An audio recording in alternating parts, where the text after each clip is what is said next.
Alright, today we're going to be talking about the Indiana Pacers. They are off to a hot start. They've been one of the very pleasant surprises in this early NBA season. Right now they're sitting at 6-3.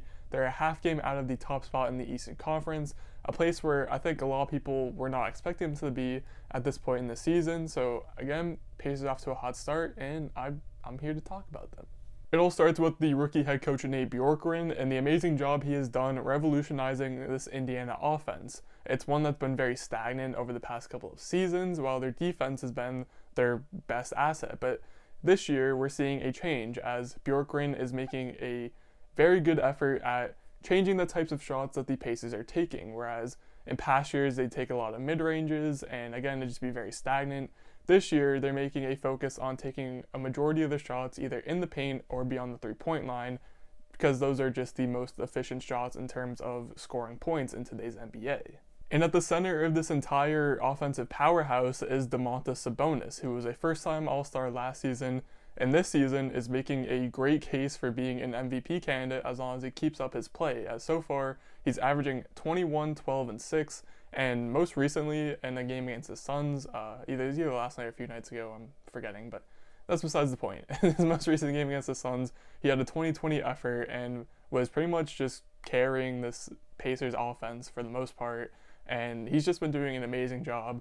If you haven't caught any Pacer games this season, I would highly recommend it, because Sabonis is an up-and-coming star in this league. But getting back to this Pacers offense, a cool little fancy term that you could use to describe it is heliocentric, and pretty much what this means is that it's an offense that revolves around one person for a certain number of plays every game or just in general. And this is a common term that's used most normally with generational type talents.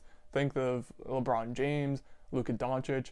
It's a term that makes the up-and-coming prospect Cade Cunningham really intriguing because that label has been thrown at him a few times, and it seems like he might be ready for that type of role in an NBA offense. We've seen LeBron dominate with this type of play for his 17-year career. We see Luka starting to get the reins and the handle on it, and now we see the Pacers doing this with Sabonis, where he's essentially the center of the offense, and then they are just revolving Miles Turner, Victor Oladipo, Malcolm Brogdon, and whoever else is in at this point since they lost TJ Warren. But the four other guys on the court, they basically just play around Domantas Sabonis, and I'll give you an example here with this quick clip. So you can see Sabonis grabs a rebound, immediately just takes it up the court like he is the primary ball handler. He then dishes to Brogdon, sets a screen, rolls, gets the pass, then swings it over to Victor Oladipo, where he then continues to post up, get the ball back, and eventually get the bucket. And again, this just goes to show that the ball was predominantly in Sabonis' hands for this entire clip. He grabbed the rebound, took it up the court like a guard, then was involved in a pick and roll action, then got the ball, swung the pass, and then posted up as if the entire play was built around him, which in a heliocentric offense, that's the whole point.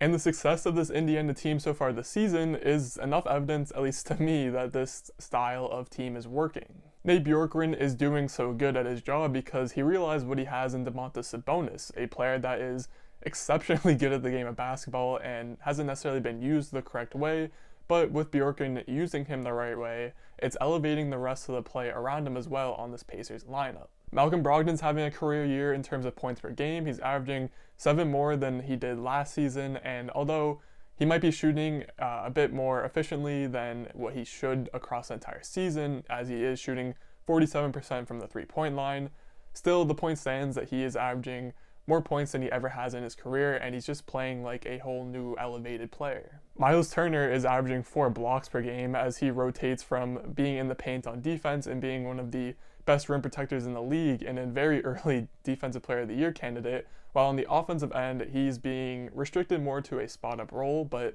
that's also kind of plays into Miles Turner's strengths because he can shoot the ball. He's been a bit inefficient to start the season, but again, this sort of offense is working for the Pacers.